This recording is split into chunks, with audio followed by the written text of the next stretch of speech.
Assalamualaikum warahmatullahi wabarakatuh. Kami dari kelompok RB1 akan mempresentasikan hasil studio kami pada mata kuliah studio proses. Kami mengangkat isu yaitu identifikasi kesiapan Kecamatan Teluk Betung Selatan sebagai kawasan perdagangan dan jasa skala regional dan internasional. Berikut adalah dosen pengampu kami. Yang pertama, Ibu Lutfi Setianingrum, STM URP. Lalu Ibu Adinda Sekar Tanjung, STMT. Lalu serta asisten akademik kami, Ibu Valendia Rilansari, SPWK. Berikut adalah jajaran asisten studio kami. Yang pertama Bang Fatur Rahman, yang kedua Kak Nadia Anjani, yang ketiga Kak Siti Haryanti, dan yang terakhir Kak Mega Muli. Berikut adalah para anggota kelompok RB1.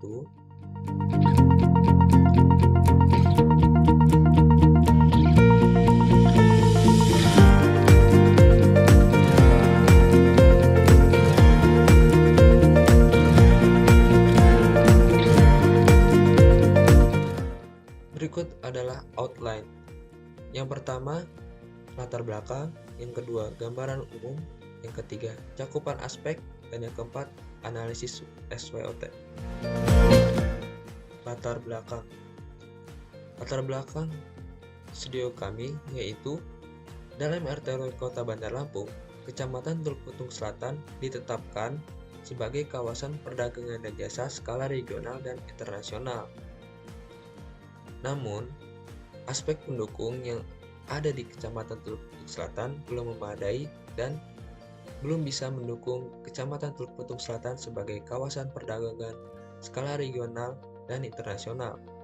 Oleh karena itu, kelompok kami mengangkat isu yaitu identifikasi kesiapan Kecamatan Teluk Betung Selatan sebagai kawasan perdagangan dan jasa skala regional dan internasional. Berikut adalah gambaran umum. Gambaran umum pada Kota Bandar Lampung yaitu Kota Bandar Lampung memiliki luas wilayah seluas 197,22 km persegi, di mana Kota Bandar Lampung memiliki 20 kecamatan serta memiliki jumlah penduduk sebesar 1.051.500 jiwa dan memiliki kepadatan penduduk 5.332 jiwa per kilometer persegi. Berikut adalah gambaran umum Kecamatan Teluk Betung Selatan. Kecamatan Teluk Betung Selatan memiliki luas 3,79 km persegi, di mana Kecamatan Teluk Betung Selatan terdiri dari 6 kelurahan. Kecamatan Teluk Betung Selatan memiliki luas permukiman seluas 2,216 km persegi. Kecamatan Teluk Betung Selatan memiliki jumlah penduduk sebesar 42.262 jiwa dan memiliki kepadatan penduduk 11.151 jiwa per kilometer persegi. Baik, berikutnya akan dilanjutkan oleh cakupan aspek.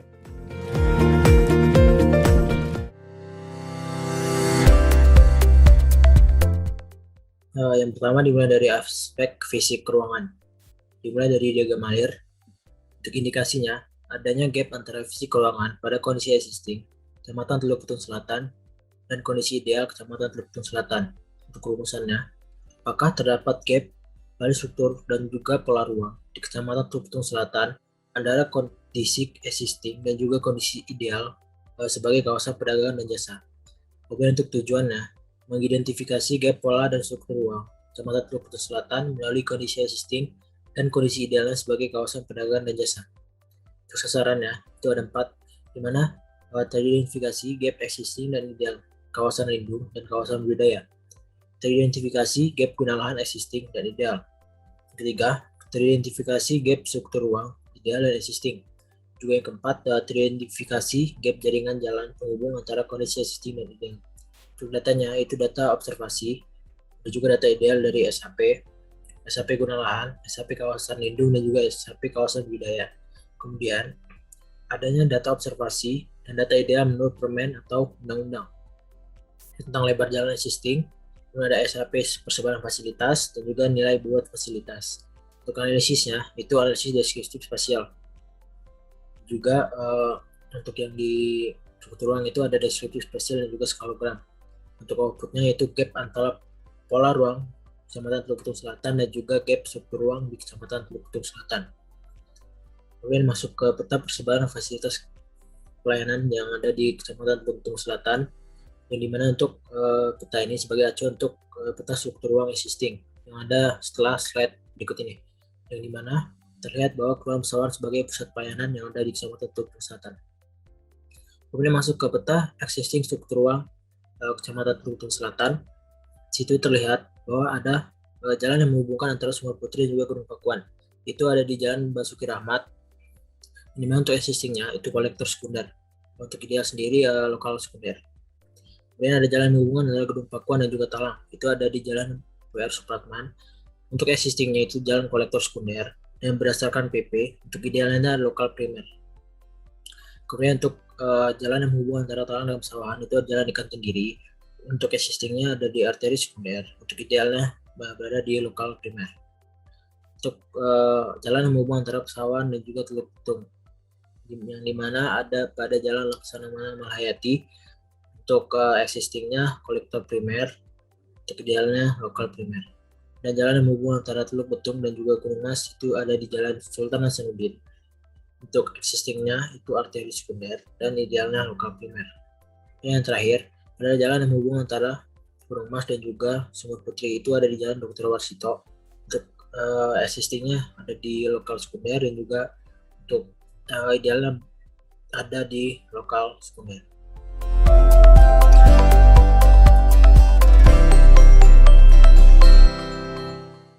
Kemudian yang selanjutnya adalah penampang jalan. Berikut merupakan gambar penampang jalan yang mengacu pada ATER BPN di mana terdapat street furniture yang lengkap dari jalan tersebut. Yang pertama, sketsa Jalan Sultan Hasanuddin.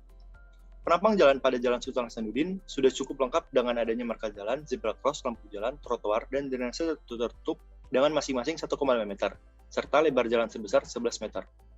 Pada jalan tersebut mampu memuat 3 mobil sekaligus karena di jalan tersebut mempunyai 3 lajur satu arah. Yang selanjutnya adalah Jalan Ikan Tenggiri. Pada Jalan Ikan Tenggiri memiliki lebar jalan 10 meter, dilengkapi lampu jalan, dan drainase yang tertutupi trotoar dengan lebar 1 meter. Jalan Ikan Tenggiri menghubungkan Kelurahan Pesawahan dan Kelurahan Talang. Dalam RT RW Kota Bandar Lampung, Jalan Ikan Tenggiri termasuk ke dalam jalan arteri sekunder. Yang selanjutnya adalah Jalan Basuki Rahmat. Jalan Basuki Rahmat memiliki lebar jalan sebesar 7 meter dan dilengkapi lampu jalan, trotoar sebesar 1 meter, serta drainase terbuka sebesar 1 meter. Menghubungkan Kelurahan Gedung Pakuan dan Kelurahan Sumber Putri. Dalam RT RW Kota Bandar Lampung, Jalan Basuki Rahmat termasuk ke dalam jalan arteri sekunder. Kemudian ada Jalan WR Supratman. Pada penampang jalan ini hanya ada lampu jalan dan drainase tertutup dengan masing-masing 1 meter serta lebar jalan sebesar 8,5 meter. Pada jalan tersebut mampu memuat 2 mobil. Jalan ini merupakan jalan kolektor primer yang menghubungkan antara Kelurahan Gedung Pakuan dan Talang. Kemudian Jalan Laksamana Malhayati. Pada Jalan Laksamana Malhayati, penampang jalan ini hanya ada lampu jalan dan drainase tertutup dengan masing-masing 1 meter serta lebar jalan sebesar 12 meter. Pada jalan tersebut mampu memuat 4 mobil sekaligus karena di jalan tersebut mempunyai 4 lajur satu arah. Kemudian ada Jalan Dr. Warsito. Jalan Dr. Warsito sudah memiliki penampang yang cukup lengkap dengan adanya rambu lalu lintas, lampu jalan, dan drainase tertutup dengan masing-masing 1 meter, serta lebar jalan sebesar 13 meter. Pada jalan tersebut mampu memuat 4 mobil sekaligus, karena di jalan tersebut mempunyai 4 lajur 2 arah. Jalan Dr. Warsito merupakan jalan kolektor sekunder yang menghubungkan antara Kelurahan Gunung Mas dan Sumber Putri.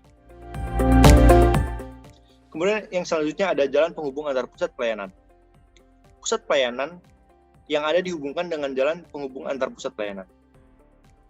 Jalan penghubung tersebut memiliki fungsi masing-masing sebagai akses penghubung suatu wilayah, yang merujuk pada UU Nomor 38 Tahun 2004 tentang Jalan dan PP Nomor 34 Tahun 2006 tentang Jalan. Dari kota ke kecamatan dihubungkan dengan jalan kolektor. Untuk pusat kegiatan lokal atau skala kecamatan dengan kecamatan lain dapat dihubungkan dengan jalan lokal primer. Dan untuk kecamatan ke kelurahan, kelurahan ke kelurahan, kelurahan ke lingkungan dihubungkan dengan jalan lokal primer. Dan yang terakhir untuk lingkungan ke lingkungan dan lingkungan ke RT dihubungkan dengan jalan lokal sekunder.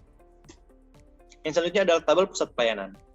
Di Kecamatan Teluk Betung sendiri, pusat pelayanan telah dibedakan berdasarkan tingkat hierarkinya. Pada tabel tersebut dijabarkan hubungan antara pusat-pusat pelayanan di Teluk Betung Selatan, di mana ditandai dengan nama-nama dari masing-masing kelurahannya.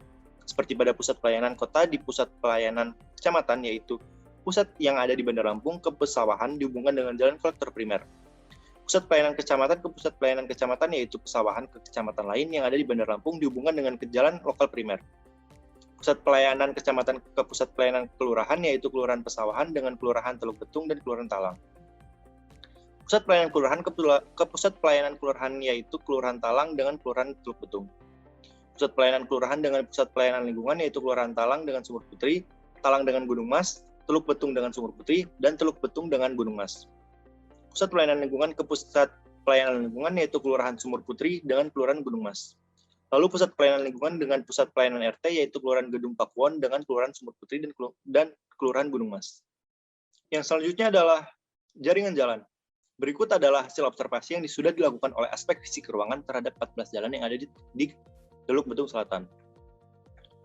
Dapat dilihat pada tabel tersebut, diketahui bahwa lebar jalan yang sesuai dengan idealnya hanya terdapat 5 jalan, yaitu Jalan Laksamana Malahayati sebagai jalan kolektor primer dengan lebar jalan 11 meter, dengan kondisi ideal jalannya yaitu 9 meter. Dan yang kedua, Jalan Hasanuddin sebagai jalan arteri sekunder dengan lebar jalan 11 meter, sesuai dengan lebar idealnya yaitu 11 meter. Dan ketiga, Jalan Ikan Bawal sebagai jalan lokal primer dengan lebar jalan sebesar 9,5 meter, dengan kondisi ideal yang sesuai yaitu 7,5 meter.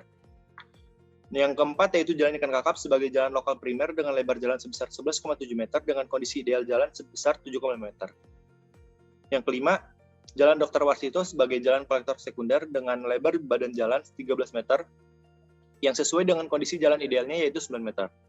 Dari 14 jalan pada tabel tersebut, dapat dilihat jalan yang sesuai berjumlah 5 dan jalan yang tidak sesuai berjumlah 8.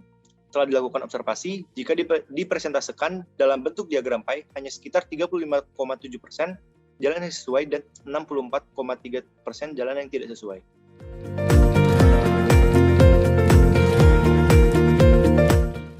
Adapun hasil observasi pada jaringan jalan existing yang ada di Kecamatan Teluk Betung Selatan ditampilkan dalam foto mapping.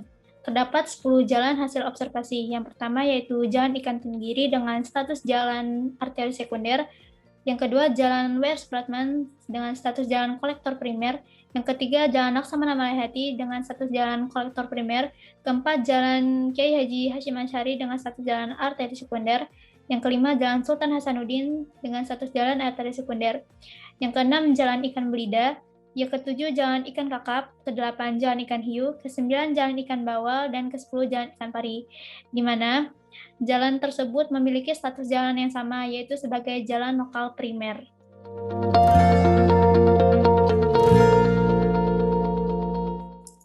Yang kemudian yaitu pola ruang Kecamatan Teluk Betung Selatan. Untuk yang pertama itu peta gunaan existing prasurvei. Di sini terlihat RT yang mendominasi itu berada di Sumur Putri, untuk perumahan dan sedikit kawasan pemerintahan itu berada di Talang, dan peruntukan sebagai kawasan perdagangan jasa itu berada di Kelurahan Pesawahan. Dan ini untuk peta gunaan existing pasca survei. Yang dimana untuk di Sumur Putri sendiri terlihat bahwa hutan kota sangat luas meliputi Kelurahan Sumur Putri. Dan untuk perumahan dominasi di Kelurahan Talang, dan kawasan perdagangan jasa itu berada di Pesawahan.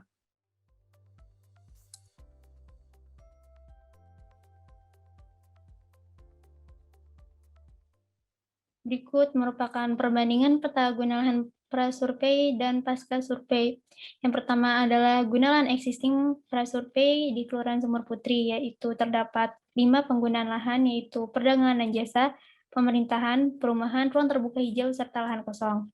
Sedangkan guna lahan existing pasca survei di Kelurahan Sumur Putri terdapat 4 penggunaan lahan, yaitu RTH 1 sebagai hutan kota, R2 sebagai perumahan kepadatan tinggi, R3 perumahan kepadatan sedang, R4 perumahan kepadatan rendah, KT perkantoran, dan K3 yaitu perdagangan dan jasa skala sub BWP.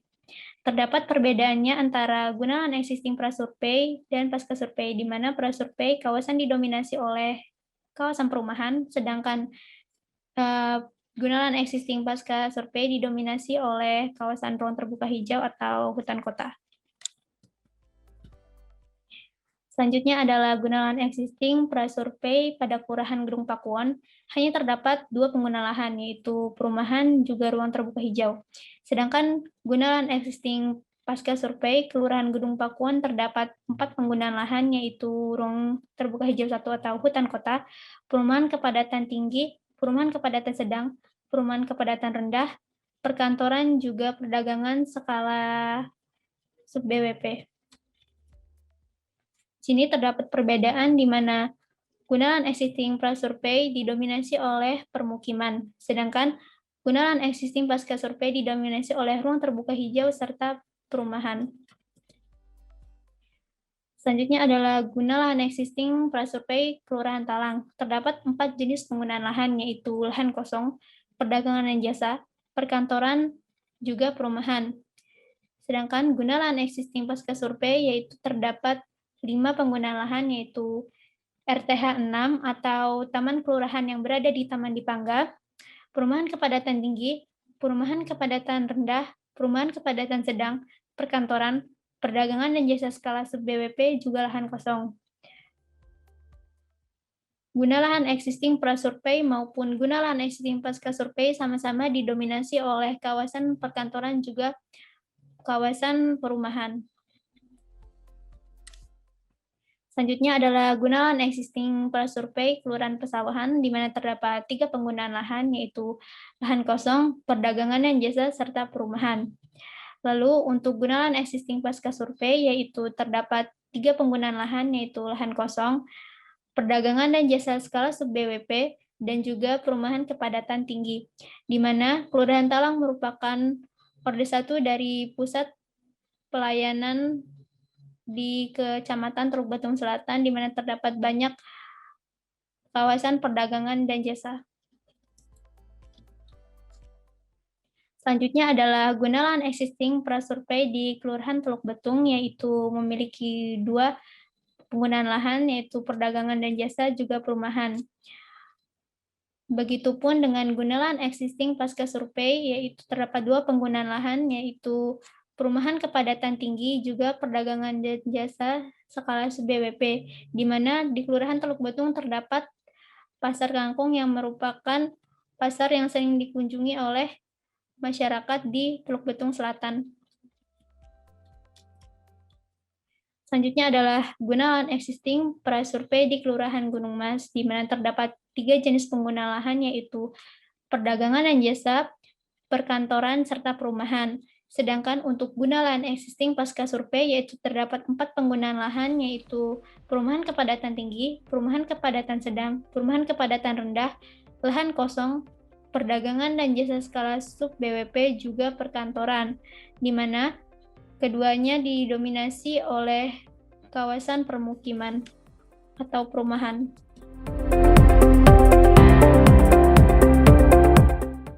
Berikut merupakan peta kesesuaian guna lahan di Kecamatan Teluk Betung Selatan, di mana peta tersebut didapatkan oleh hasil 9 SKL yang di-overlay, lalu di-overlay kembali dengan guna lahan existing yang ada di Kecamatan Teluk Betung Selatan, sehingga menghasilkan tidak sesuai dan sesuai, di mana tidak sesuai ditunjukkan oleh warna merah dan sesuai ditunjukkan oleh warna hijau. Pada lahan yang tidak sesuai memiliki kemampuan lahan rendah, sedangkan lahan sesuai memiliki kemampuan lahan yang sedang. Di mana jika dipresentasikan, lahan yang tidak sesuai sebanyak 36% dan lahan yang sesuai sebanyak 64%. Penggunaan lahan yang sesuai digunakan untuk kawasan budidaya, sedangkan penggunaan lahan yang tidak sesuai digunakan untuk kawasan lindung.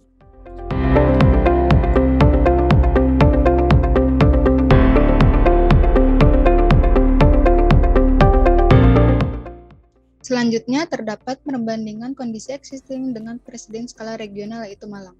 Malang memiliki landmark, node, dan pad sebagai pembentuk citra kota, namun landmark TBS belum mampu membentuk citra kota. Kemudian, Malang terdapat banyak RT pasif dan aktif, sedangkan di TBS masih minim. Di Malang, jalan utama menghubungkan pusat kegiatan di sekitarnya dan saling berdekatan. Namun di TBS kondisinya, jalur penghubung pusat pelayanan didominasi oleh jalur runway. Dan terakhir, Malang memiliki parcel padat namun teratur, sedangkan di TBS parcel padat tapi tidak teratur. Kemudian, perbandingan kondisi existing TBS dan presiden skala internasional yaitu Singapura. Pertama, Singapura memiliki tata kota dengan pusat kegiatan yang sudah menjangkau wilayah Singapura secara keseluruhan. Namun di TBS, pusat kegiatannya belum menjangkau wilayah kecamatan TBS seluruhnya. Kemudian, Singapura menetapkan peraturan zonasi, sementara itu di TBS belum adanya penetapan zonasi. Kemudian, Singapura mengembangkan kawasannya sudah merata, baik di CBD maupun di luar CBD. Namun, pengembangan kawasan di TBS belum merata dan masih terpusat di CBD kecamatan. Dalam pola ruangnya, Singapura menekankan penghijauan di ruang publik, namun di TBS sendiri masih minim untuk penghijauan di ruang publik. Selanjutnya, analisis kesiapan fisik ruangan Kecamatan Teluk Betung Selatan menuju kawasan perdagangan dan jasa. Untuk skala regional, dalam penyebaran pusat kegiatan dan keefektifan jalur penghubung, berdasarkan waktu dan jarak tempuh dinilai hampir siap. Adapun kepadatan parcel bangunan dan penghijauan di ruang publik dinilai belum siap. Hal ini dengan ketentuan siap jika sudah sesuai dengan standar atau presiden, hampir siap jika mendekati standar ataupun presiden dan masih dalam proses pengembangan, dan belum siap jika terdapat gap yang jauh. Untuk skala internasional, baik jangkauan pusat kegiatan, penetapan zonasi, pengembangan kawasan, maupun penghijauan di ruang publik dinilai belum siap.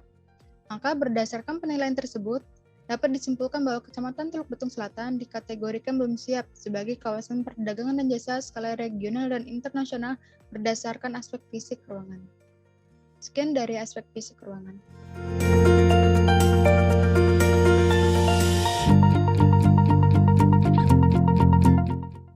Aspek fisik dan lingkungan. Yang pertama yaitu diagram alir. Indikasinya adalah kurangnya kemampuan lahan secara fisik dan lingkungan terhadap guna lahan existing di Kecamatan Teluk Betung Selatan. Perumusan masalahnya yaitu apakah kemampuan lahan di Teluk Betung Selatan memenuhi syarat sebagai pusat kegiatan perdagangan dan jasa skala regional dan internasional terhadap guna lahan existingnya. Dengan tujuan mengidentifikasi kondisi lahan Teluk Betung Selatan sebagai persyaratan kawasan perdagangan dan jasa skala regional dan internasional. Dengan sasaran yaitu mengidentifikasi tingkat kemampuan lahan kawasan perdagangan jasa skala regional dan internasional. Data yang dibutuhkan yaitu data titik luapan sungai penyebab banjir di Teluk Betung Selatan, data bencana sering terjadi di Teluk Betung Selatan dari hasil kuesioner. Selanjutnya data kondisi fisik drainase yang tidak mengalir di Teluk Betung Selatan, dan terakhir yaitu SAP morfologi, SAP kelerengan, SAP ketinggian, dan SAP jenis tanah. Menggunakan analisis kemampuan lahan dan analisis kualitatif. Hasil analisisnya yaitu peta SKL kemampuan lahan dengan output yang dihasilkan kurangnya kemampuan lahan secara fisik dan lingkungan terhadap guna lahan existing di Kecamatan Teluk Betung Selatan. Selanjutnya ada peta kawasan banjir. Kelurahan Gedong Pakuwon dan Pesawahan memiliki tingkat banjir yang tinggi. Selain itu, sebagian Kelurahan Talang dan Gunung Mas juga memiliki tingkat banjir yang tinggi. Selanjutnya ada peta rawan bencana. Kelurahan Sumur Putri memiliki rawan bencana gerakan tanah dan Kelurahan Pesawahan memiliki rawan bencana tsunami.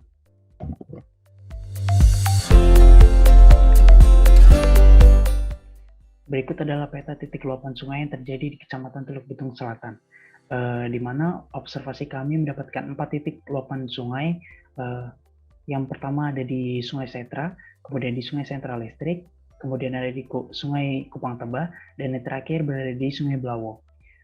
Dari hasil observasi kami dan analisis kami, di mana pengaruh luapan sungai ini adalah 400 meter ke arah permukiman.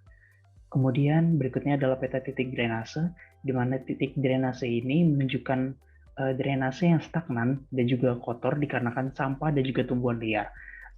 Di mana drainase ini kami mendapatkan 3 titik di sungai di Kecamatan Teluk Betung Selatan. Kemudian berikutnya adalah peta kemampuan lahan. Berikut adalah peta kemampuan morfologi yang terdapat di Kecamatan Teluk Betung Selatan, di mana didominasi oleh kemampuan lahan yang cukup dan sedang, di mana bila diakumulasi 63% dari luas total Kecamatan Teluk Betung Selatan. Dan hal ini menunjukkan bahwa Kecamatan Teluk Betung Selatan meliputi kawasan budidaya dan juga hutan lindung. Kemudian berikutnya adalah peta kemudahan dikerjakan, di mana tingkat kemudahan yang didapatkan dari SKL ini adalah 54% dari total luas Kecamatan Teluk Betung Selatan, yaitu 198 hektar, di mana hal ini menunjukkan tingkat kemampuan lahan baik untuk digali ataupun ditimbun maupun dilakukan untuk proses pembangunan dan juga pengembangan wilayah. Satuan kemampuan lahan kestabilan lereng. Berdasarkan hasil analisis yang telah didapat, kestabilan lereng di Teluk Betung Selatan cenderung tinggi dengan persentase 54% dengan luas 197,7 hektar. Berada di Kelurahan Pesawahan, Gunung Mas, dan Teluk Betung, yang berarti lahannya tidak mudah bergerak dan aman untuk dikembangkan sebagai pembangunan, pemukiman, dan budidaya maupun perdagangan dan jasa. Satuan kemampuan lahan kestabilan pondasi. Berdasarkan hasil yang kami dapatkan, Teluk Betung Selatan didominasi dengan kemampuan kestabilan kondisi yang tinggi dan cukup yang hampir sama, di mana persentase tinggi adalah sebesar 43% seluas 157 hektar berada di Kelurahan Pesawahan, Gunung Mas, dan Teluk Betung, yang artinya lahan akan stabil untuk dilakukan pembangunan menggunakan jenis pondasi apa saja. Sedangkan di Kelurahan Talang, Gedong Pakuwon, dan Sumur Putri hanya cocok untuk digunakan jenis pondasi tertentu untuk menopang pembangunan di atas tanahnya, dan persentasenya sebesar 42% seluas 154 hektar. Satuan kemampuan lahan ketersediaan air. Berdasarkan hasil yang kami dapatkan, di Teluk Betung Selatan memiliki ketersediaan air dengan tingkat kurang, yakni sebesar 75% seluas 276,4 hektar, berada di Kelurahan Sumur Putri, Gedong Pakuwon, Talang, dan Pesawahan, dikarenakan das yang tidak merata dan curah hujan yang rendah. Satuan kemampuan lahan drainase. Dengan melihat hasil analisis yang ada, diketahui bahwa Kecamatan Teluk Betung Selatan memiliki kemampuan lahan drainase cukup sebesar 79%, seluas 309,8 hektar. Kemampuan lahan cukup yang dimana berarti memenuhi kebutuhan perumahan, namun berpotensi tergenang yang tidak akan berpotensi besar. Selanjutnya, saya akan menjelaskan terkait SKL terhadap erosi, di mana Teluk Betung Selatan memiliki kemampuan terhadap erosi yang cukup, yang artinya lapisan tanah dari Teluk Betung Selatan tidak mudah terkelupas dan hanya sedikit terbawa oleh angin dan air. Adapun persentasenya adalah sebesar 79% dari total luas wilayah Teluk Betung Selatan. Selanjutnya adalah SKL pembuangan limbah, di mana Teluk Betung Selatan sendiri kurang mampu ditempati sebagai lokasi penampungan akhir juga pengelolaan limbah, baik itu limbah padat maupun limbah cair. Hal ini dapat disebabkan oleh lahan di Teluk Betung Selatan yang sudah sebagian besar terbangun dan juga curah hujan yang terlalu tinggi. Adapun persentasenya adalah sebesar 75% dari luas wilayah Teluk Betung Selatan yang kurang mampu dijadikan sebagai tempat pembuangan limbah. Lalu yang selanjutnya adalah SKL terhadap bencana. Teluk Betung Selatan sendiri memiliki kemampuan terhadap bencana yang rendah, yang artinya lahan di Teluk Betung Selatan rentan terhadap gerakan tanah dan kurang mampu dalam menahan bencana di geologis lainnya. Adapun persentasenya adalah 78% dari total luas wilayah. Dan yang terakhir adalah peta kemampuan lahan. Peta ini didapatkan dari penggabungan 9 SKL sebelumnya, yang menunjukkan bahwa Teluk Betung Selatan memiliki kemampuan lahan yang berada di tingkat sedang, yang artinya lahan di Teluk Betung Selatan mampu dibangun dan mampu dikembangkan namun memerlukan sedikit rekayasa teknik sebelum dilakukan pembangunan. Hal ini dipengaruhi oleh nilai-nilai dari 9 SKL sebelumnya, juga dapat dipengaruhi oleh guna lahan dari Teluk Betung Selatan yang sudah sebagian besar terbangun, sehingga akan sedikit menyulitkan untuk pembangunan juga pengembangan dari kotanya. Adapun persentasenya adalah 64% dari total luas wilayah di Teluk Betung Selatan. Selanjutnya adalah perbandingan kondisi existing di Teluk Betung Selatan dengan preseden skala regional, yang ada di Kota Malang. Di daerah Malang sendiri, tidak rentan terhadap gerakan tanah, berbeda dengan Teluk Betung Selatan yang lahannya rentan terhadap gerakan tanah. Hal ini dilihat dari hasil satuan kemampuan lahan terhadap bencana yang menunjukkan bahwa Teluk Betung Selatan rentan terhadap bencana geologis. Lalu, lahan di Malang tidak rawan terhadap bencana, sedangkan lahan di Teluk Betung Selatan masih terdapat bencana, seperti contohnya bencana banjir yang masih terjadi di beberapa titik wilayahnya. Adapun bentang alam dari Kota Malang sendiri memiliki RTH yang dibangun suatu kegiatan di dalamnya, sedangkan RTH di Teluk Betung Selatan tidak dibangun suatu kegiatan untuk penggunaan tamannya. Kemampuan lahan dari Kota Malang juga berada di tingkat sedang sampai dengan tinggi, berbeda dengan kemampuan lahan di Teluk Betung Selatan yang berada di tingkat cukup hingga rendah. Lahan di Kota Malang sendiri juga memiliki ketersediaan air dengan tingkat sedang sampai dengan tinggi. Sedangkan ketersediaan air di Teluk Betung Selatan apabila dilihat dari bentang alamnya adalah sedang hingga kurang. Adapun hal yang dapat diterapkan oleh Teluk Betung Selatan berdasarkan Kota Malang adalah ruang terbuka hijaunya, di mana ruang terbuka hijau di Kota Malang luasnya sudah optimal dengan luas wilayah Kota Malang itu sendiri dan telah dibangun berbagai aktivitas di dalamnya, sehingga ruang terbuka hijau di Malang tidak hanya berfungsi sebagai penghijau kota, namun juga sebagai tempat beraktivitas dari masyarakat di Kota Malang. Berikut adalah perbandingan kondisi existing bentang alam dari presiden skala internasional Singapura, di mana bentang alam Singapura sendiri memiliki elevasi sebesar 15-50 meter dari permukaan laut. Sedangkan Teluk Betung Selatan sendiri memiliki tingkat elevasi 0-200 meter dari permukaan laut. Singapura, meskipun wilayahnya berada di dekat pesisir, hampir tidak pernah terjadi banjir. Berbeda dengan Teluk Betung Selatan yang masih sering terjadi banjir di beberapa titik wilayahnya.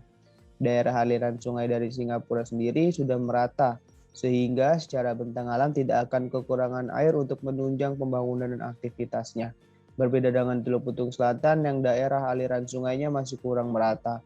Selain itu, kemampuan drainase di Singapura sudah sangat baik bila dibandingkan di Teluk Betung Selatan. Adapun hal yang dapat diterapkan ke dalam Teluk Betung Selatan yang telah dilakukan oleh daerah murah adalah reklamasi tanahnya, di mana untuk mengatasi kekurangan lahan pembangunan, Singapura melakukan reklamasi, yaitu proses pembuatan daratan baru dari dasar laut atau dasar sungai. Berikut adalah kesiapan dari Sektor Fisik dan Lingkungan Kecamatan Teluk Betung Selatan menuju kawasan perdagangan dan jasa skala regional dan internasional, di mana kami mendapatkan bahwa Kecamatan Teluk Betung Selatan hampir siap menuju kawasan perdagangan dan jasa dengan dikaji melalui ketersediaan air yang masih kurang di Kecamatan Teluk Betung Selatan, kemudian Teluk Betung Selatan yang kurang mampu untuk dijadikan tempat pengolahan limbah, dan lahannya yang masih rentan terhadap gerakan tanah, juga bencana geologis. Kemudian Teluk Betung Selatan sendiri memiliki keunggulan bentang alam dari tingkat morfologi yang tinggi, lahan yang mudah untuk dilakukan penggalian dalam pembangunan, kemudian kelerengan lahan yang stabil, di mana hal itu mudah dibangun, dan kestabilan pondasi yang menyebabkan lahan Teluk Betung Selatan mampu dibangun menggunakan jenis pondasi apapun. Apabila dianalisis untuk kesiapan sebagai perdagangan dan jasa, maka kesiapan dari sektor fisik dan lingkungan Teluk Betung Selatan masih belum siap, yang dikarenakan sebagian besar dari faktor-faktor satuan kemampuan lahan lainnya sebagian masih belum siap.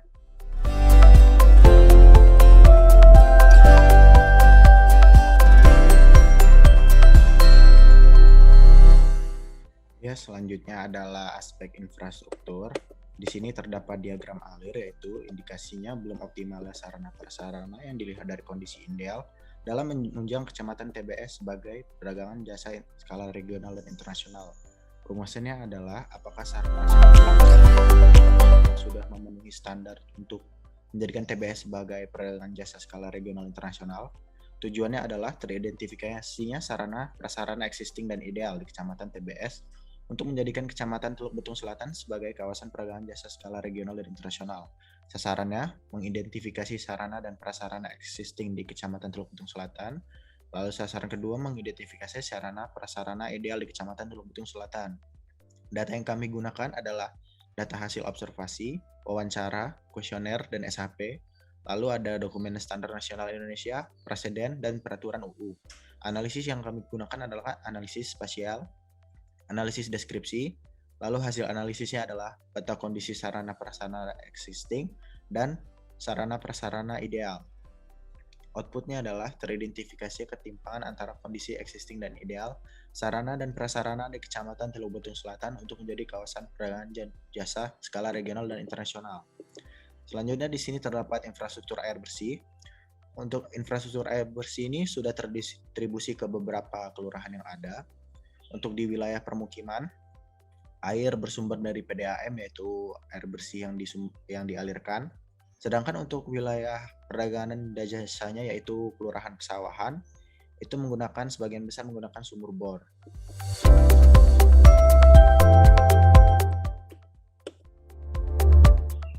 Selanjutnya adalah drainase. Untuk jaringan drainase sendiri sudah memiliki pola persebaran yang saling terhubung di antar tiap-tiap kelurahannya. Saluran drainase yang ditemukan dalam keadaan baik, tanpa ada camburan limbah, air dapat mengalir dengan lancar dan tidak menimbulkan bau. Selanjutnya adalah tempat pembuangan sampah sementara atau TPS. Terdapat 5 unit TPS di Kecamatan Teluk Betung Selatan. Radius yang dijangkau oleh per TPS-nya itu kurang lebih 1 km. Untuk ketersediaannya dan kedistribusiannya, TPS ini sudah mampu untuk memenuhi kebutuhan masyarakat di tiap-tiap kelurahannya. Bisa dilihat dari radius jangkauan yang ada di peta tersebut. Selanjutnya adalah jaringan jalan. Jaringan jalan yang ada itu sudah mampu melayani seluruh kelurahan yang ada. Kapasitas jalan yang ada juga cukup memenuhi. Lalu sebagian besar jalan di Kecamatan Teluk Betung Selatan itu memiliki kondisi yang baik.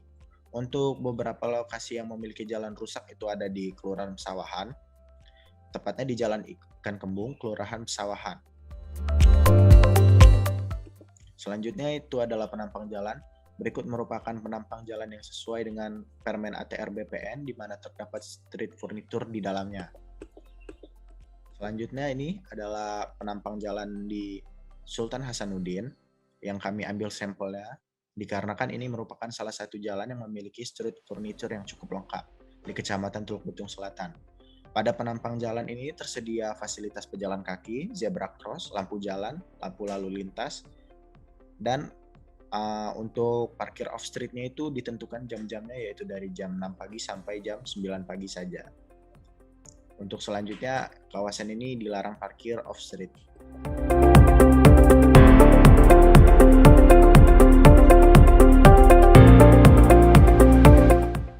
Selanjutnya adalah sirkulasi transportasi, di mana sirkulasi kendaraan di Kecamatan Teluk Betung Selatan digunakan sebagai lalu lintas dalam distribusi barang, perdagangan, perkantoran, pendidikan, serta kegiatan sosial lainnya. Untuk rute angkutan umum di Kecamatan Teluk Betung Selatan didapatkan 2 trayek. Yang pertama, angkutan umum kota yang melalui Kelurahan Sumur Putri, dan yang kedua adalah angkutan umum kota yang melalui Jalan Era Kartini. Angkutan umum kota tersebut langsung menuju ke Tanjung Karangpusat. Untuk mendukung infrastruktur transportasi, didapatkan persebaran halte. Ketersediaan halte bertujuan untuk mendukung sarana transportasi angkutan umum. Terdapat 4 unit halte yang dapat memberikan pelayanan bagi masyarakat dalam menggunakan transportasi umum sejauh 500 meter.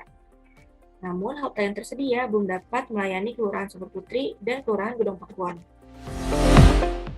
Kapasitas jalan sendiri didapatkan melalui hasil perhitungan dari hasil traffic counting di 2 titik. Yang pertama di Jalan Sultan Hasanuddin dan yang kedua adalah Jalan Walter Mangunsidi. Di Jalan Sultan Hasanuddin didapatkan volume maksimum sebesar 1054,85 SMP per jam, yang hasilnya masih lebih kecil dari kapasitas jalan yang tersedia. Selanjutnya adalah derajat kejenuhan yang diperoleh sebesar 0,3 dan tingkat pelayanan jalan atau level of service berada dalam kategori kelas B. Kemudian untuk Jalan Walter Mangunsidi didapatkan volume maksimum sebesar 1083,78 SMP per jam, yang hasilnya masih lebih kecil dari kapasitas jalan yang tersedia. Dan derajat kejenuhan yang diperoleh sebesar 0,4, kemudian tingkat pelayanan jalan atau level of service yang didapatkan berada dalam kategori kelas B. Dari hasil kesimpulan yang didapatkan, Ruas jalan tersebut layak dan memadai dalam menampung volume lalu lintas dan arus lalu lintas lebih stabil, tetapi kecepatan mulai terbatas.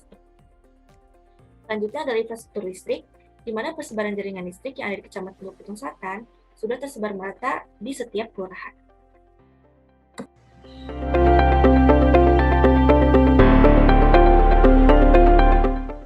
Selanjutnya, permukiman kumuh.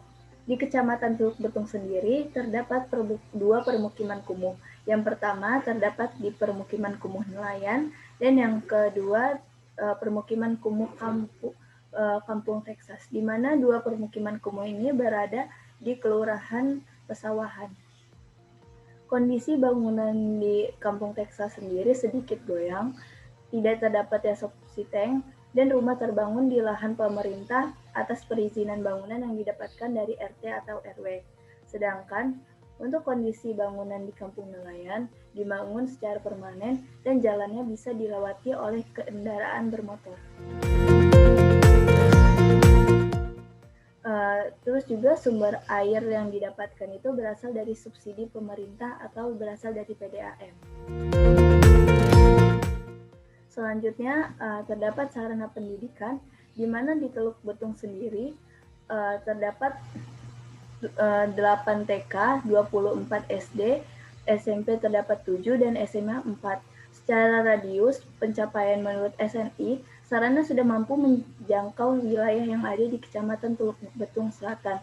Sedangkan secara kuantitas atau ketersediaan sarana pendidikan yang ada di Teluk Betung Selatan itu belum sesuai untuk kebutuhan fasilitas berdasarkan standar nasional Indonesianya. Selanjutnya terdapat sarana kesehatan, di mana sarana kesehatan yang ada di Teluk Betung sendiri itu terdapat rumah sakit 3 puskesmas, dan 4 poliklinik. Secara kuantitas atau ketersediaan, menurut kriteria SNI, 3 sarana sudah mencukupi dan 1 sarana belum mencukupi. Sedangkan secara radius pencapaian sarana kesehatan sendiri belum mampu untuk menjangkau seluruh wilayah yang ada di Kecamatan Teluk Betung Selatan. Selanjutnya terdapat sarana peribadatan, di mana sarana peribadatan ini terdiri dari 18 masjid, 5 gereja, dan 3 vihara. Sarana peribadatan yang ada di Kecamatan Teluk Betung sendiri ini sudah secara kuantitas dan radius jangkauan sudah memadai untuk mendukung Kecamatan Teluk Betung Selatan menuju kawasan perdagangan dan jasa. Selanjutnya, sarana perdagangan dan jasa, di mana di Kecamatan Teluk Betung sendiri terdapat 4 pasar tradisional, 1 pasar modern atau mall, 58 pertokoan. Sarana perdagangan dan jasa yang ada di Kecamatan Teluk Betung Selatan ini sendiri, menurut kriteria dari SNI, secara kuantitas sudah dapat memenuhi, tetapi secara radius jangkauan sarana perdagangan dan jasa ini belum mampu untuk menjangkau seluruh kawasan yang ada di Kecamatan Teluk Betung Selatan sendiri. Selanjutnya terdapat sarana pemerintahan, di mana keberadaan sarana pemerintahan di Teluk Betung Selatan ini sudah memadai setiap kawasan, dan setiap kelurahan yang ada sudah terdapat kantor kelurahan, di mana kantor kecamatan yang ada di Teluk Betung sendiri itu sudah berada di tengah-tengah wilayah kelurahan yang ada. Selanjutnya ruang terbuka hijau, di mana daerah perkotaan membutuhkan ruang terbuka hijau sebesar 30% dari luas wilayah perkecamatannya itu. Luas Kecamatan Teluk Betung sendiri sebesar 302,2 hektar. Sedangkan luas RTH yang ada hanya sebesar 9,35 hektar. RTH yang ada di Teluk Betung Selatan sendiri belum sesuai dengan luas wilayah RTH minimal di tingkat kecamatannya.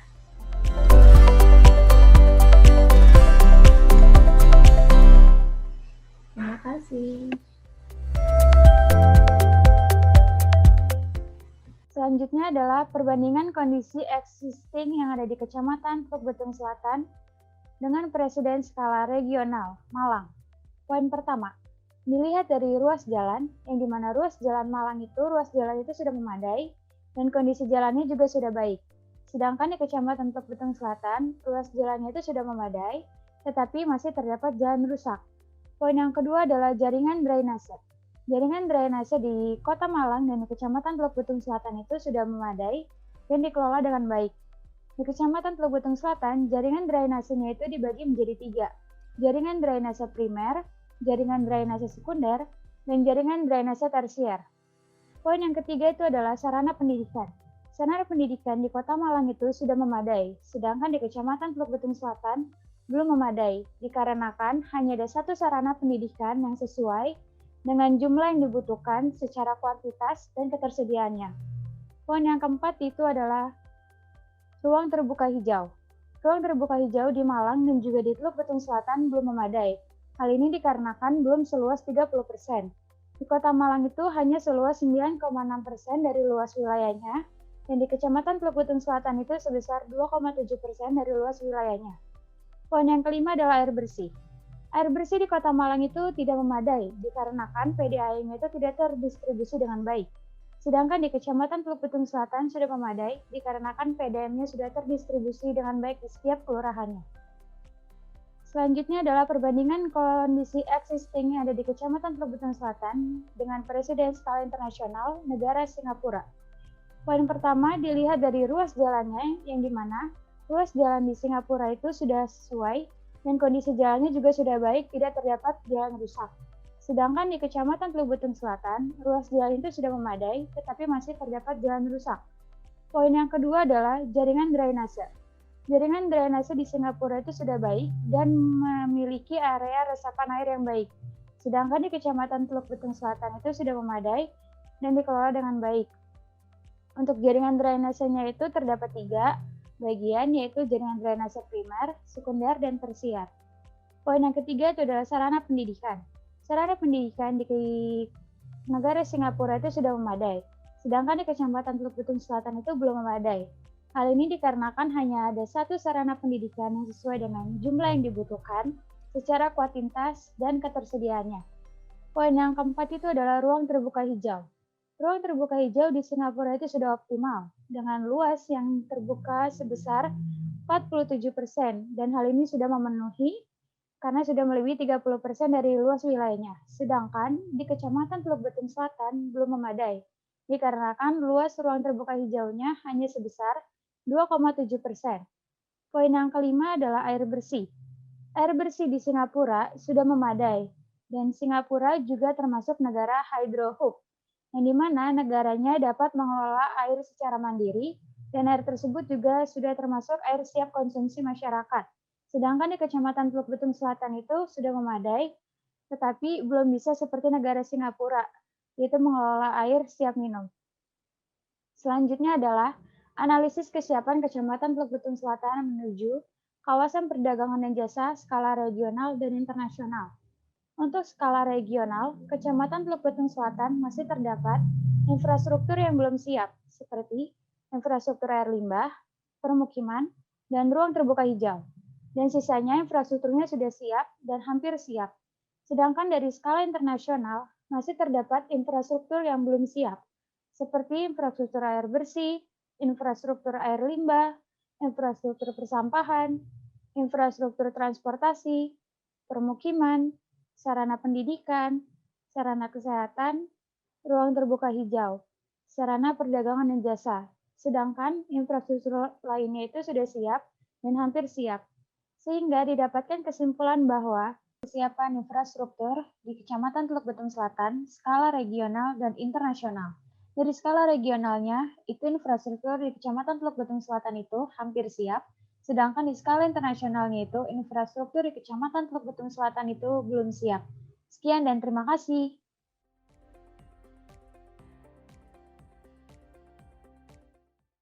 Selanjutnya dari aspek sosial kependudukan. Berikut merupakan diagram alir dari aspek sosial kependudukan, dengan indikasi masalah yaitu profil sosial kependudukan di Kecamatan Teluk Betung Selatan sebagai kawasan perdagangan dan jasa skala regional dan internasional. Dengan pertanyaan penelitian, apakah Profil sosial kependudukan di Kecamatan Teluk Betung Selatan telah memenuhi syarat sebagai pusat perdagangan dan jasa skala regional dan internasional. Dengan tujuan yaitu mengidentifikasi perbandingan antara kondisi existing profil sosial kependudukan di Kecamatan Teluk Betung Selatan dengan kondisi ideal masyarakat dalam kawasan perdagangan dan jasa skala regional dan internasional. Sasaran dari aspek sosial kependudukan yaitu identifikasi kondisi ideal masyarakat di kawasan perdagangan dan jasa skala regional dan internasional, identifikasi karakteristik sosial kependudukan di Kecamatan Teluk Betung Selatan, identifikasi kegiatan existing masyarakat di Kecamatan Teluk Betung Selatan, dan identifikasi tingkat keamanan di Kecamatan Teluk Betung Selatan. Datanya yaitu preseden, jumlah penduduk, tingkat pendidikan, mata pencarian, pola kegiatan masyarakat, kuesioner dan wawancara kepolisian Kecamatan Teluk Betung Selatan. Analisis yang digunakan yaitu analisis deskriptif komparatif, analisis deskriptif, dan analisis proyeksi. Dengan output yang diambil yaitu perbandingan antara kondisi existing profil sosial kependudukan di Kecamatan Teluk Betung Selatan dengan kondisi ideal masyarakat dalam kawasan perdagangan dan jasa skala regional dan internasional. Selanjutnya akan dijelaskan oleh teman saya. Selanjutnya ada kepadatan penduduk. Dari peta tersebut, kepadatan penduduk tertinggi berada di 4 kelurahan, yaitu Kelurahan Pakuwon, Kelurahan Talang, Kelurahan Teluk Betung, dan Kelurahan Pesawahan. Kategori tinggi rendahnya kepadatan penduduk diklasifikasikan berdasarkan Puskim tahun 2011. Kemudian pada grafik jumlah penduduk tertinggi berada di Kelurahan Pesawahan dengan jumlah 12.944 jiwa. Selanjutnya, proyeksi penduduk. Pada grafik pertama, yaitu grafik jumlah penduduk menurut jenis kelamin, penduduk yang tinggal di Kecamatan Teluk Betung Selatan dominan berjenis kelamin laki-laki, dan grafik menunjukkan kenaikan jumlah tiap tahunnya baik laki-laki maupun perempuan.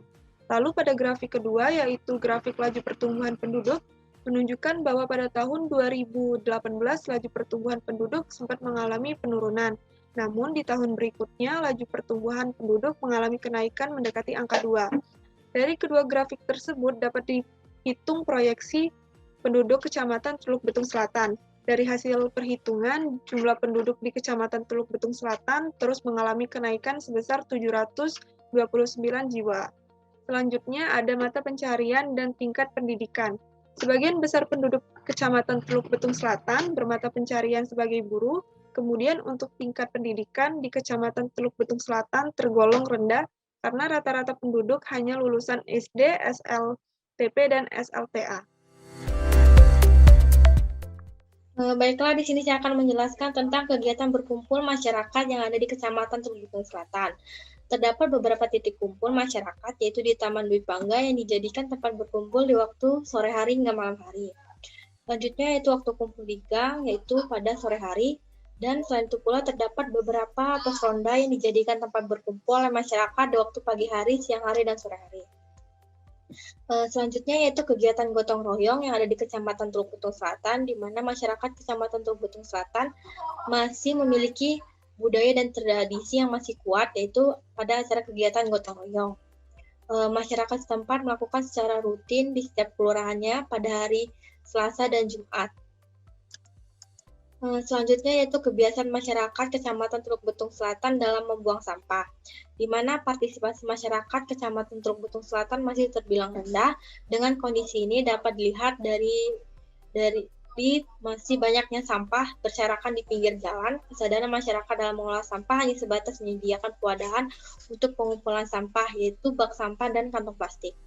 Selanjutnya, kegiatan berbelanja yang ada di Kecamatan Teluk Betung Selatan, yaitu dalam memenuhi kebutuhannya, masyarakat Kecamatan Teluk Betung Selatan masih lebih sering ke pasar tradisional, di mana mayoritas yang belanja di pasar kangkung, yaitu masyarakat Kelurahan Pesawahan, Kelurahan Gunung Mas, dan Kelurahan Teluk Betung. Selanjutnya yaitu Pasar Cimeng, dengan mayoritas masyarakat yang berlanja di Pasar Cimeng, yaitu masyarakat Kelurahan Talang, Gunung Pakuwon, Pesawahan. Dan yang terakhir yaitu tukang sayur dan warung, di mana mayoritas kegiatan masyarakat di Kelurahan Sumur Putri.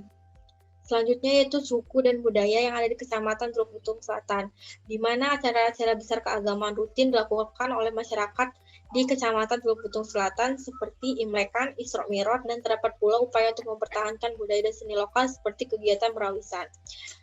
di mana mayoritas suku yang ada di Kecamatan Teluk Betung Selatan yaitu campuran, diantaranya suku Jawa, suku Sunda, Serang, Lampung, dan Cina. Selanjutnya, ada kriminalitas yang sering terjadi di Kecamatan Teluk Betung Selatan. Diagram kriminalitas yang ada dapat dilihat 89% merupakan kasus pencurian, 9% merupakan kasus narkoba, 1% merupakan kasus penipuan, dan 1% lagi merupakan kasus penjambretan. Adapun titik rawan kriminalitas yang sering terjadi di Kecamatan Teluk Betung Selatan berada di Kelurahan Sumur Putri. Berikut merupakan peta persebaran pos ronda yang ada di Kecamatan Teluk Betung Selatan. Adapun tujuan dari kegiatan pos ronda ini yaitu untuk mengurangi tingkat kriminalitas yang ada di kelurahan tersebut. Dengan dapat dilihat dari peta yang ada bahwa tiap kelurahan tidak semua pos rondanya aktif. Selanjutnya ada kemudahan masyarakat dalam mengakses transportasi umum. Dapat dilihat terdapat peta rute angkutan umum yang ada di Kecamatan Teluk Betung Selatan. Dengan lokasi titik kumpul angkutan umum terbanyaknya berada di Kelurahan Pesawahan. Selanjutnya, kemudahan masyarakat dalam mengakses ojek online. Dapat dilihat peta persebaran titik transportasi yang ada di Kecamatan Teluk Betung Selatan. Persebaran titik Gojeknya belum merata dan masyarakat sulit dalam mengakses transportasi tersebut. Selanjutnya, ada kebiasaan masyarakat dalam menyeberang. Peta budaya masyarakat menyeberang jalan yang ada di Kecamatan Teluk Betung Selatan dapat dilihat dari peta tersebut bahwa halnya tidak semua masyarakat Kecamatan Teluk Betung Selatan menyeberang sesuai tempatnya.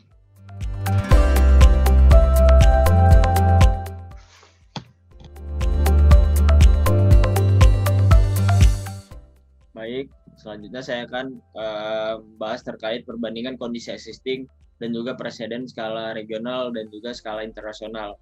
Yang pertama itu dari tingkat pendidikan. Di negara Singapura, tingkat pendidikannya sudah tinggi, di Kota Malang, tingkat pendidikannya sudah sangat tinggi juga, sedangkan di Kecamatan Teluk Betung Selatan, tingkat pendidikannya masih sangat rendah. Nah, yang kedua dari mata pencaharian. Di negara Singapura, mayoritas rata-rata masyarakat bekerja di sektor industri dan jasa, sedangkan di Kota Malang itu masyarakatnya bekerja pada sektor perdagangan, keuangan, dan jasa-jasa serta industri pengolahan, sedangkan di Kecamatan Teluk Betung Selatan mayoritas rata-rata masyarakatnya bekerja sebagai buruh. Lalu selanjutnya dari kebersihan. Di negara Singapura rata-rata masyarakatnya sangat memperhatikan kebersihan lingkungan. Dan di Kota Malang, masyarakat sudah cukup baik dalam memperhatikan kebersihan lingkungan. Sedangkan di Kecamatan Teluk Betung Selatan, mayoritas masyarakatnya kurang memperhatikan kebersihan. Selanjutnya itu dari tingkat kriminalitas. Di negara Singapura, tingkat kriminalitasnya sangat-sangat rendah. Dan di Kota Malang, untuk tingkat kriminalitasnya masih sering terjadi. Sedangkan di Kecamatan Teluk Betung Selatan, tingkat kriminalitasnya juga masih sering terjadi. Selanjutnya dari hal upaya peningkatan keamanan. Dari hal upaya peningkatan keamanan, negara Singapura itu upaya peningkatan keamanannya dengan memasang CCTV. Sedangkan di Kota Malang itu menggunakan Siskamling. Sedangkan di Kecamatan Teluk Betung Selatan itu sama halnya dengan Kota Malang, yaitu menggunakan Siskamling. Selanjutnya dari pola berbelanja. Nah, untuk pola berbelanja, masyarakat di negara Singapura itu sering berbelanja di pasar modern. Untuk di Kota Malang, mayoritas masyarakat di Kota Malang itu berbelanja di pasar modern dan juga pasar tradisional. Sedangkan di Kecamatan Teluk Betung Selatan, masyarakatnya berbelanja di pasar tradisional. Lalu yang terakhir, dari hal kemudahan masyarakat dalam menjangkau transportasi. Di negara Singapura, masyarakatnya dalam hal menjangkau transportasi itu sudah sangat mudah karena di negara Singapura menggunakan media digital sebagai aksesibilitas transportasi. Lalu selanjutnya Kota Malang, dalam aksesibilitas transportasi di Kota Malang itu masyarakat sudah mudah dalam menjangkau transportasi. Sedangkan di Kecamatan Teluk Betung Selatan, aksesibilitas transportasi masih sangat susah dikarenakan tidak menyebarnya titik angkutan umum secara merata di Kecamatan Teluk Betung Selatan. Lalu selanjutnya adapun tabel kesiapan dari aspek sosial kependudukan Kecamatan Teluk Betung Selatan sebagai kawasan perdagangan dan jasa skala regional dan skala internasional. Yang pertama, dari skala regional Kecamatan Teluk Betung Selatan sudah siap di 2 variabel saja, yaitu dalam variabel upaya peningkatan keamanan dan juga kegiatan masyarakat dalam gotong royong. Nah, dalam skala internasional tidak ada satupun variabel yang dinyatakan siap yang menjadikan Kecamatan Teluk Betung Selatan sebagai kawasan perdagangan dan jasa skala regional maupun skala internasional. Jadi kesimpulannya dari analisis kami, Kecamatan Teluk Betung Selatan dinyatakan belum siap sebagai kawasan perdagangan dan jasa skala regional dan juga skala internasional.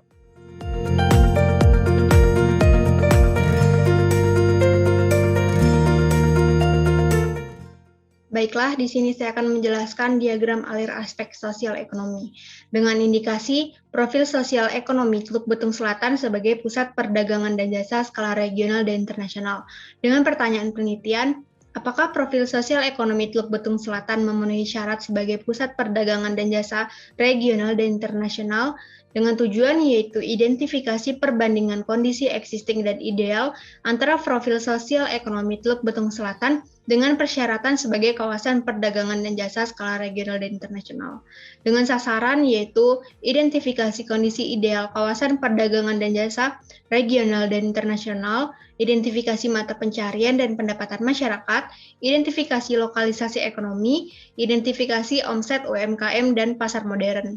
Kemudian beberapa data yaitu preseden, data mata pencarian, pendapatan masyarakat, hasil kuesioner, sebaran lokalisasi ekonomi, jangkauan waktu tempuh, dan jenis barang, data pendapatan UMKM, data pendapatan camart, alur distribusi sumber barang.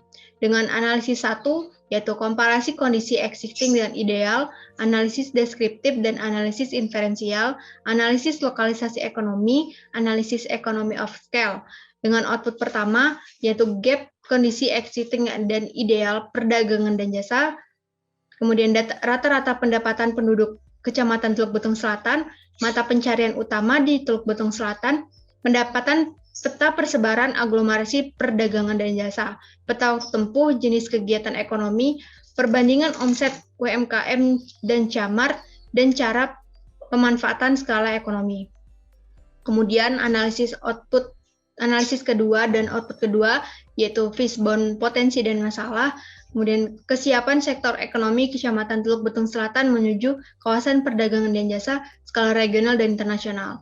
Kemudian selanjutnya yaitu pengeluaran dan pendapatan per bulan. Yang pertama adalah camart dengan pendapatan sebesar 510 juta. Kemudian UMKM di Kecamatan Teluk Betung Selatan dengan pendapatan 3 juta hingga 5 juta sekian dengan pengeluaran hingga 1 juta sekian. Kemudian masyarakat dengan pendapatan 2 juta hingga 2 juta 500 sekian dengan pengeluaran 1 hingga 2 juta. Pada pendapatan masyarakat di Kecamatan Teluk Betung Selatan ini masih di bawah UMK Kota Bandar Lampung pada tahun 2021. Untuk omset UMKM dan camart dapat dilihat pada diagram batang bahwa di camart berbanding jauh dengan pendapatan UMKM. Hal ini dikarenakan camart lebih mampu memenuhi kebutuhan masyarakat Teluk Betung Selatan. Kemudian selanjutnya yaitu merupakan peta aglomerasi perdagangan dan jasa di Kecamatan Teluk Betung Selatan.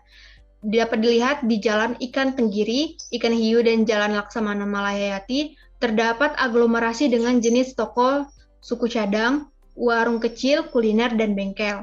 Nah, aglomerasi ini menjadi kelebihan dikarenakan mampu meminimalisir biaya angkut atau biaya pemindahan barang dari satu tempat ke tempat yang lainnya.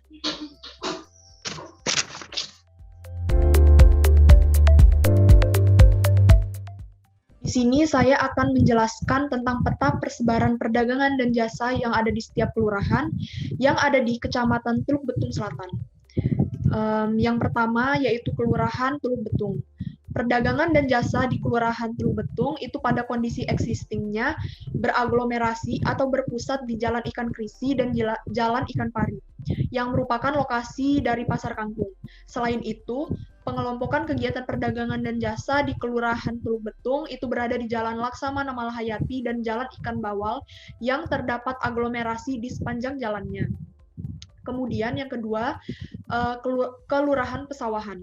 Kegiatan perdagangan dan jasa di Kelurahan Pesawahan itu banyak terdapat di sepanjang Jalan Ikan Tenggiri, Jalan Ikan Hiu, dan Jalan Laksamana Malahayati. Pada dasarnya, pusat perdagangan dan jasa yang ada di Kecamatan Teluk Betung Selatan itu berada di Kelurahan Pesawahan. Perdagangan dan jasa di Kelurahan Pesawahan pada umumnya memiliki jenis kegiatan seperti warung kecil, kuliner, bengkel, toko pecah belah, toko suku cadang, motor atau mobil, dan karya logam. Kemudian yang ketiga yaitu Kelurahan Gedong Pakuwon. Kegiatan perdagangan dan jasa di Kelurahan Gedong Pakuwon pada kondisi existingnya itu berada di sepanjang pinggiran Jalan Basuki Rahmat, Jalan W.R. Supratman, dan Jalan Kiai Haji Hashim. Kegiatan perdagangan dan jasa di Kelurahan Gedong Pakuwon pada dasarnya tidak sebanyak di Kelurahan Pesawahan maupun di Kelurahan Teluk Betung. Jenis kegiatan perdagangan dan jasa yang terdapat di Kelurahan Gedong Pakuwon yaitu kuliner, agrobisnis, dan otomotif. Yang keempat yaitu Kelurahan Gunung Mas. Kegiatan perdagangan dan jasa di Kelurahan Gunung Mas itu berada di sepanjang Jalan Sultan Hasanuddin, Jalan Patimura, dan Jalan W.R. Supratman, yang pada umumnya itu memiliki komoditas atau jenis kegiatan berupa toko pakaian, toko sembako, toko kelontong, dan arang batok. Kelurahan Gunung Mas ini sendiri guna lahannya didominasi oleh perumahan yang seharusnya juga terdapat kegiatan pendukung seperti perdagangan dan jasa. Kemudian yang kelima yaitu Kelurahan Talang. Persebaran kegiatan perdagangan dan jasa di Kelurahan Talang ini berada di sepanjang Jalan W.R. Supratman dan Jalan Kiai Haji Hashim Ashari. Berdasarkan informasi yang diperoleh dari hasil observasi dan data sekunder dari Kantor Kecamatan Teluk Betung Selatan, pada umumnya kegiatan perdagangan dan jasa yang ada di Kelurahan Talang ini memiliki jenis kegiatan berupa kuliner, otomotif, fotokopi sembako, penjahit, pangkas rambut, konter HP, sablon, isi ulang air minum, dan penjualan helm. Untuk Kelurahan Sumur Putri, itu kegiatan perdagangan dan jasanya berada di sepanjang Jalan Basuki Rahmat dan Jalan Water Mangon Sidi.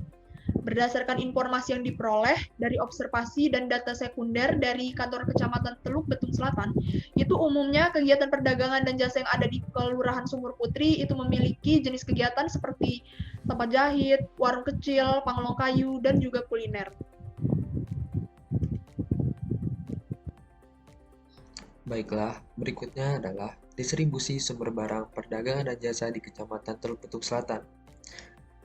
Sumber barang perdagangan dan jasa di Kecamatan Teluk Betung Selatan berasal dari luar Provinsi Lampung dan juga dalam Provinsi Lampung. Untuk yang berasal dari luar Provinsi Lampung yaitu dari Kota Bogor dan juga Jakarta Pusat. Lalu, untuk sumber barang yang berasal dari dalam Provinsi Lampung berasal dari Kecamatan Tanjung Karang Pusat dan juga Kabupaten Pesawaran. Distribusi barang dapat dipengaruhi oleh pertimbangan pasar, di mana saluran distribusi sangat dipengaruhi oleh pola pembelian konsumen. Pedagang di Kecamatan Teluk Betung Selatan yang memilih distribusi barang dari luar Lampung dikarenakan pemenuhan kebutuhan yang lebih lengkap. Namun, secara umum, pedagang yang ada di Kecamatan Teluk Betung Selatan sumber barang berasal dari dalam Provinsi Lampung karena lebih hemat biaya, waktu, dan juga jarak yang sangat dekat.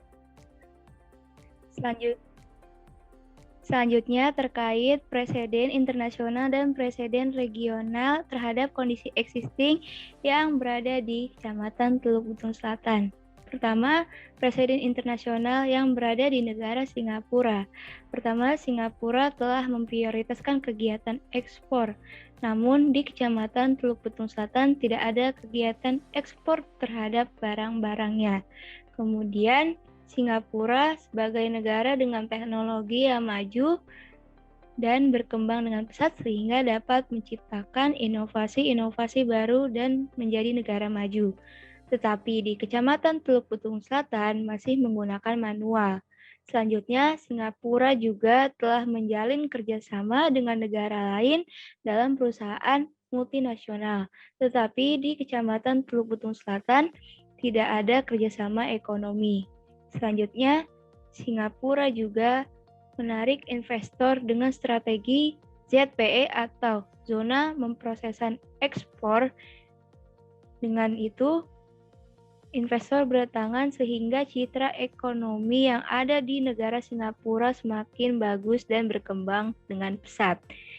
Tetapi di Kecamatan Teluk Betung Selatan tidak ada kegiatan investor menanamkan modal atau kurangnya menarik perhatian investor. Selanjutnya, Singapura telah mengorientasikan kegiatan ekonomi modern, tetapi di Kecamatan Teluk Betung Selatan masih menggunakan metode lama. Berikutnya, presiden regional yang berada di Kota Malang. Pertama, Kota Malang sesuai dengan ketetapan RT/RW, namun Kecamatan Teluk Betung Selatan tidak sesuai dengan ketetapan RT/RW yang tertulis bahwa Kecamatan Teluk Betung Selatan sebagai pusat perdagangan dan jasa skala regional bahkan internasional. Kedua, Malang dengan skala pelayanan ekonomi mencapai basis regional, yaitu dengan Malang Center Point yang dapat menarik konsumen dari luar Kota Malang dengan jarak 4,5 sampai dengan 9 km. Selanjutnya, Kota Malang telah dapat melakukan ekspor ke negara Amerika sebagai negara terbesar. Barang-barang yang diekspor seperti golden change, mebel, dan barang-barang lainnya. Tetapi di Kecamatan Teluk Betung Selatan tidak ada kegiatan ekspor. Selanjutnya, di Kota Malang, pendapatan UMKM telah mencapai miliaran rupiah. Tapi di Kecamatan Teluk Betung Selatan, pendapatan UMKM masyarakat masih rendah yang mencapai jutaan rupiah.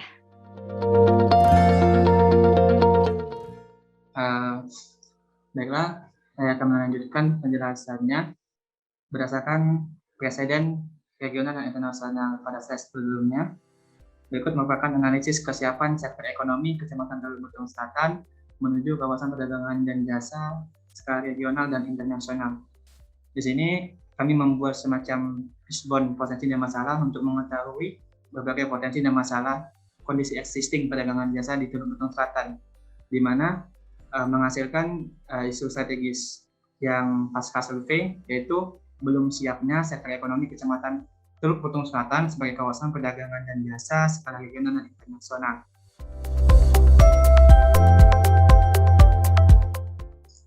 Kemudian, untuk analisis kesiapan sektor regionalnya, ada beberapa hal yang dirasa belum siap dan hampir siap. Di sini, berdasarkan analisis, terdapat dua variabel yang mendekati kesiapan fungsinya, yaitu variabel jangkauan pelayanan, jarak tempuh, dan waktu tempuhnya. Kemudian yang kedua yaitu omset pasar modern yang sudah hampir siap untuk sebagai kawasan perdagangan dan jasa skala regional. Namun pada 5 variabel lainnya masih dinyatakan belum siap. Kemudian untuk skala internasionalnya, dari berbagai macam variabel, semuanya dinyatakan belum siap untuk Kecamatan Teluk Betung Selatan sebagai kawasan perdagangan dan jasa skala internasional. Jadi, untuk kesimpulannya, pada aspek ekonomi, berdasarkan hasil analisis kesiapan sektor ekonomi Kecamatan Teluk Betung Selatan sebagai kawasan perdagangan dan jasa skala regional dan internasional dinyatakan belum siap.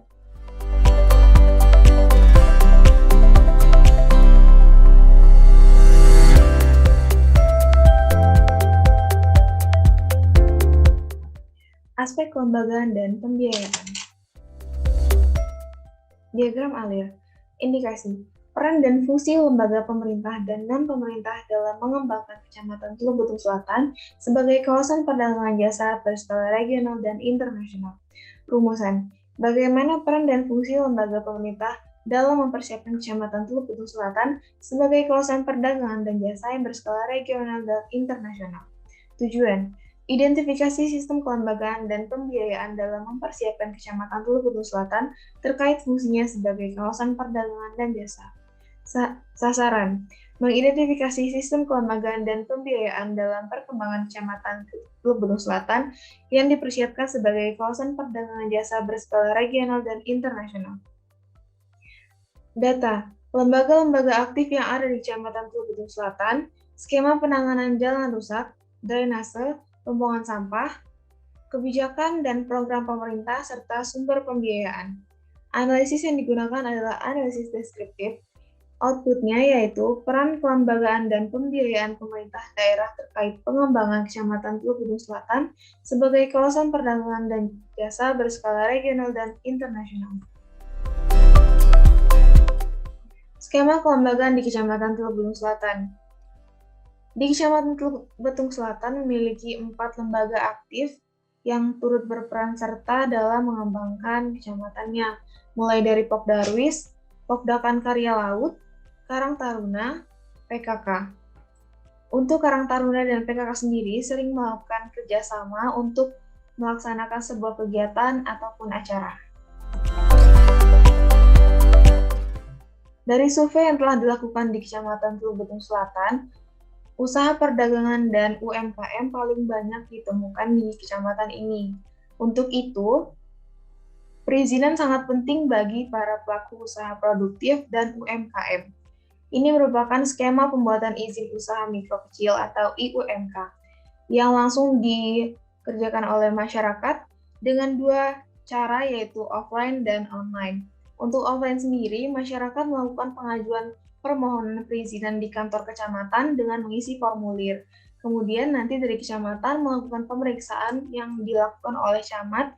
Pemeriksaan ini berguna untuk melihat kelengkapan dan kebenaran dari formulir serta dokumen persyaratannya. Setelah pemeriksaan dilakukan, kecamatan akan memberikan naskah lembar IUMK. Kemudian untuk online, masyarakat diharuskan membuat akun OSS dengan mengunjungi website www.oss.go.id. Kemudian melakukan pengisian data dengan mengunduh NIB dan IUMK, lalu klik tombol cetak izin usaha untuk menerbitkan IUMK. Untuk membantu masyarakat yang memiliki usaha perdagangan dan UMKM, pemerintah memberikan program-program untuk membantu meningkatkan usaha-usaha tersebut. Programnya yaitu yang pertama, Program Penyaluran Dana Bantuan BLT UMKM 2021. Program ini bertujuan untuk membantu para pelaku usaha produktif dan UMKM yang terdampak di masa pandemi COVID-19 ini.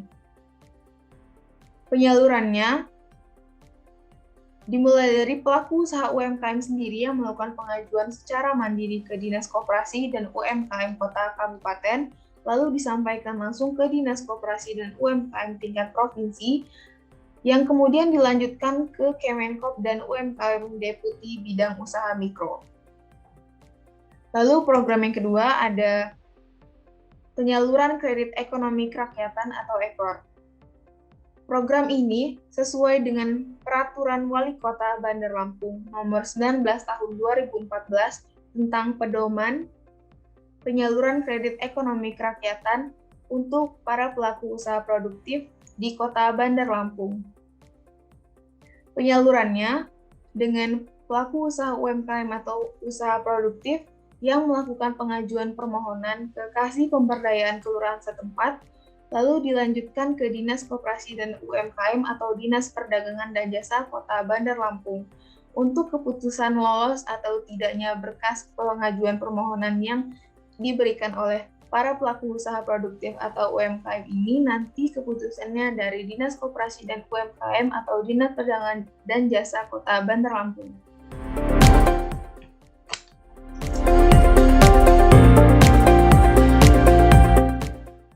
Lalu, selanjutnya ada bagian penyaluran dana pinjaman modal kredit usaha rakyat atau KUR yang berasal dari nasional lalu diturunkan kepada provinsi melalui 6 mekanisme pembayaran.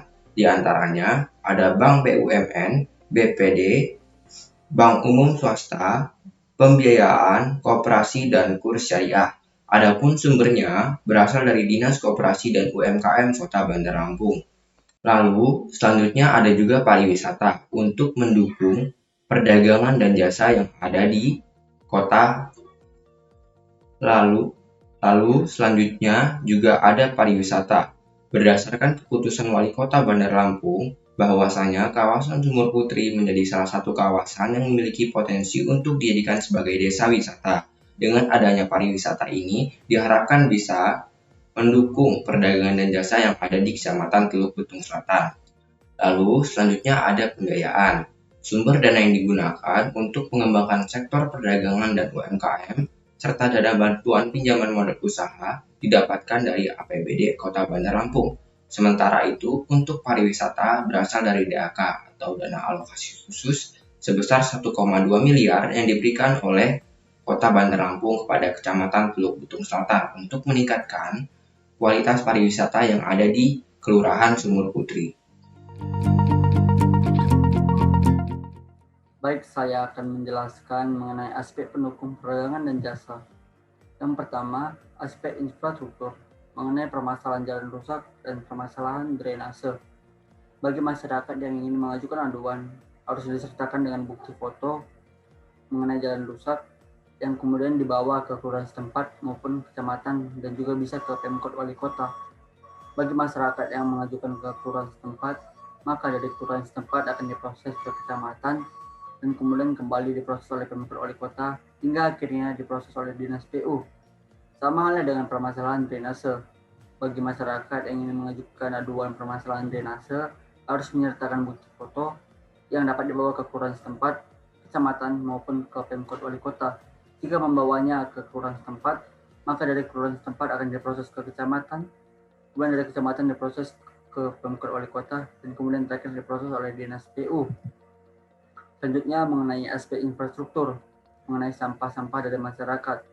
Sampah-sampah dari masyarakat ini dikumpulkan oleh sokli ataupun petugas kebersihan yang kemudian diangkut oleh Dinas Lingkungan Hidup dan dibawa ke TPS yang tersebar di seluruh kelurahan yang ada di Kecamatan Teluk Betung Selatan, yang kemudian diolah oleh TPA, di mana TPA ini sendiri dikelola oleh Dinas Lingkungan Hidup. Yang ketiga, aspek fisik dan lingkungan. Di Kecamatan Teluk Betung Selatan sendiri ada beberapa bencana yang sering terjadi, seperti banjir, pohon tumbang, dan kebakaran. Pemerintah juga telah menyediakan beberapa solusi terkait bencana ini. Seperti pada bencana banjir, pemerintah telah membuat 2 program pencegahan, seperti program gerebek sungai yang dilaksanakan setiap hari Jumat, dan yang kedua program gerebek sampah yang dilaksanakan setiap hari Selasa. Dan untuk pohon tumbang, pemerintah juga telah melakukan tindakan pencegahan dengan melakukan pemangkasan dahan pohon besar dan juga pohon-pohon yang sudah tua dengan tujuan untuk mengantisipasinya terjadi pohon tumbang. Demikian yang dapat saya jelaskan dan akan dilanjutkan oleh teman saya. Terima kasih.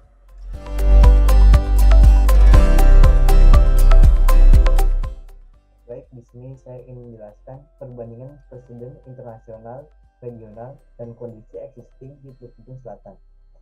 Kami menggunakan negara Singapura sebagai presiden internasional, Kota Malang sebagai regional, dan Teluk Betung sebagai kondisi existing. Perbandingan pertama, pemerintah Singapura mendorong perusahaan agar lebih berinovasi di Kota Malang. Pemerintah memberikan bantuan proses perizinan bagi UMKM, sedangkan di Teluk Betung Selatan, pemerintah memberikan bantuan dana UMKM melalui program KUR dan Tekor. Perbandingan kedua, pemerintah Singapura lebih mengutamakan ekspor. Di Kota Malang, mereka mengekspor produk UMKM ke luar daerah, sedangkan di Teluk Betung Selatan belum adanya kegiatan ekspor. Perbandingan ketiga, pemerintah Singapura membuat kebijakan menentang monopoli industri. Di Kota Malang terdapat kebijakan pasar monopoli, sedangkan di Teluk Betung Selatan masih terdapat kegiatan monopoli industri. Perbandingan keempat, pemerintah Singapura menjalin kerjasama multinasional di Kota Malang, sedangkan di Kota Malang menjalin kerjasama dengan Gojek. Di Teluk Betung Selatan sendiri belum adanya kerjasama oleh pihak swasta. Perbandingan kelima, pemerintah Singapura menarik investor asing dengan memanfaatkan pemrosesan ekspor. Di Kota Malang, pemerintah menggunakan strategi reformasi birokrasi untuk menarik investor.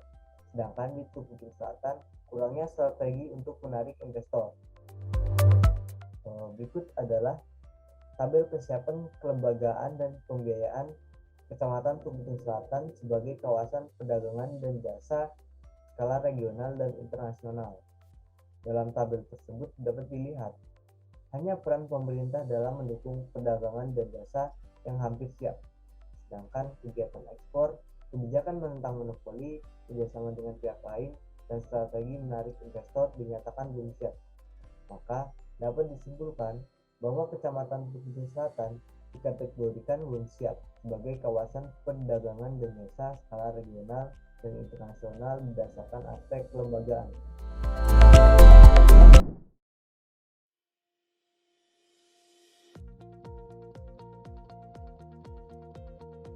Baik, berikutnya adalah mengenai analisis SWOT.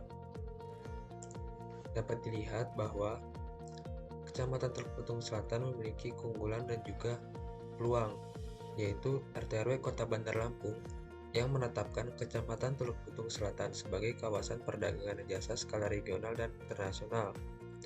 Selain itu, terdapat kekuatan, namun juga terdapat ancaman, di mana adanya program ekonomi kerakyatan yang berpotensi untuk membantu perekonomian di Kecamatan Teluk Betung Selatan. Namun, karena kurangnya maksimal bantuan tersebut, serta kesadaran dan pengetahuan untuk melakukan pengembangan. Lalu, terdapat kelemahan dan juga peluang, di mana terpusatnya pengembangan perdagangan dan jasa di Kecamatan Teluk Betung Selatan menyebabkan tidak meratanya persebaran kegiatan perdagangan dan jasa.